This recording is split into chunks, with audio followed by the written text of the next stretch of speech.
అందరికీ నమస్కారం. నేను మీ హేమ సుబ్రహ్మణ్యన్. హోమ్ కుకింగ్ తెలుగుకి స్వాగతం. చామదుంపలు మనకి రెగ్యులర్ గా దొరికే కూరగాయ అని చెప్పొచ్చు. అందుకే నేను వీటితో ఈ రోజు మీకు అద్రిపోయే వేపుడు ఎలా చేయాలో చూపించబోతున్నాను. ఈ వేపుడు ఉత్తి అన్నం, సాంబార్ అన్నం, పెరుగన్నం లాంటి వాటిలోకి చాలా బాగుంటుంది. సో రండి, దీన్ని ఎలా చేయాలో ఇప్పుడు మనం చూద్దాం.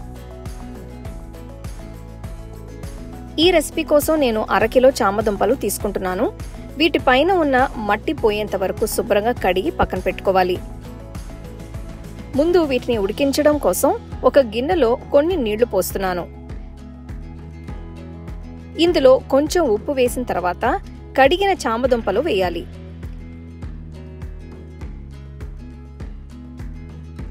పొయ్యిని మీడియం ఫ్లేమ్లో ఉంచి చామదుంపల్ని కనీసం 20 నిమిషాల పాటు ఉడికించాలి. ఒకవేళ మీరు వీటిని ప్రెషర్ కుక్కర్లో ఉడికించాలి అనుకుంటే ఒక విసిల్ వచ్చేంత వరకు ఉడికించండి, సరిపోతుంది. పర్ఫెక్ట్గా పచ్చదనం లేకుండా పూర్తిగా ఉడకాలి. సో అది తెలుసుకోవాలంటే ఇలా ఒక కత్తితో గుచ్చి చూడండి. చూస్తున్నారు కదా, కత్తి ఈజీగా లోపలికి వెళ్ళి క్లీన్గా దుంప అంటుకోకుండా బయటికి వచ్చింది. కాబట్టి ఇది పర్ఫెక్ట్గా ఉడికిందని అర్థం. ఇప్పుడు ఇందులో ఉన్న నీళ్లు వెంపేసి దుంపల్ని కనీసం 5 నిమిషాలు పక్కన పెట్టి చల్లారనివ్వాలి. ఆ తర్వాత వీటికి ఉన్న స్కిన్ తీసేసి ఇలా మీడియం సైజ్ స్లైసెస్ లా కట్ చేసి పక్కన పెట్టుకోవాలి.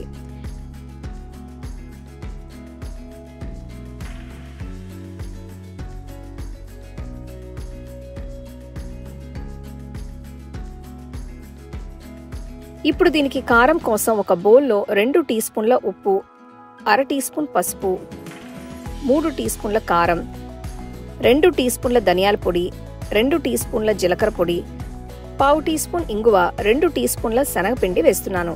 దీనివల్ల మసాలా మొత్తం దుంపలకి బాగా కోట్ అవుతుంది. తర్వాత 2 టీ స్పూన్ల బియ్యపిండి వేస్తున్నాను. దీనివల్ల దుంపలు కాస్త క్రిస్పీగా ఉండేట్టు వేగుతాయి. ఇదంతా ఒక్కసారి బాగా కలపాలి.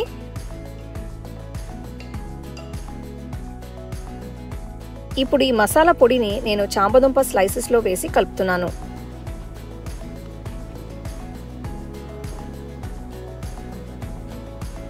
అన్ని ముక్కలకి ఈ మసాలా బాగా పట్టేట్టు కలిపిన తర్వాత వీటిని కనీసం 5 నిమిషాలు పక్కన పెట్టాలి.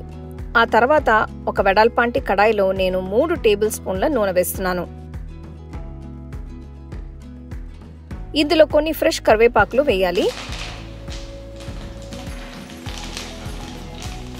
ఇవి కొద్దిగా వేగిన తర్వాత కోట్ చేసిన దుంపల స్లైసెస్ ని ఒక్కొక్కటిగా జాగ్రత్తగా వేయాలి. ఇవన్నీ ఒకదానికి మీద ఒకటి కాకుండా కాస్త దూరంగా పరుస్తూ వేయండి. అప్పుడు అన్ని సమంగా వేగుతాయి. పొయ్యిని మీడియం ఫ్లేమ్లో ఉంచి వీటిని మంచి గోల్డెన్ బ్రౌన్ రంగులోకి వచ్చేంత వరకు వేయించాలి. మధ్య మధ్యలో వీటిని తిప్పుతూ ఉంటే అన్ని వైపులా వేగుతాయి. వేపుడు ఇంకొంచెం టేస్టీగా ఉండటానికి నేను కొన్ని దంచిన వెల్లుల్లి రెబ్బలు వేస్తున్నాను. ఇది పూర్తిగా optional.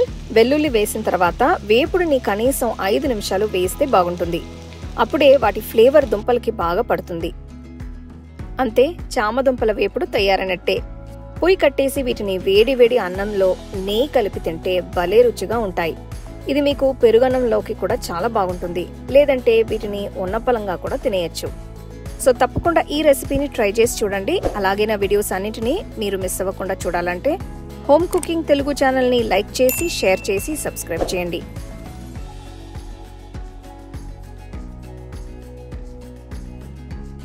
The second edition of our home cooking book is now available on our website 21frames.in. I'll give you the link in the description. You can go and check it out. The book is currently available only in India for now, so you can place your orders on 21frames.in.